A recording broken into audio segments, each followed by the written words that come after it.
night charge போட்டல night வாங்கிட்டு போனால night போய் கேம் விளாட்டு சுத்தமாக சுவிட்ச் ஆஃப் போயிடுது தலையில் இப்போ தான் ஏறுது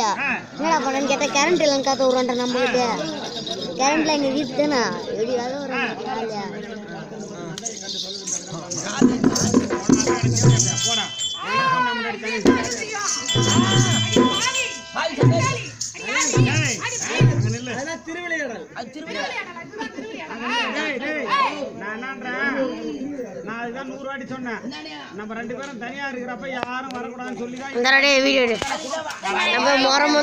எவ்வளோ நேரம்டா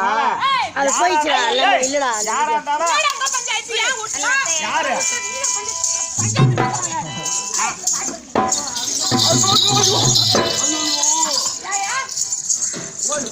இந்த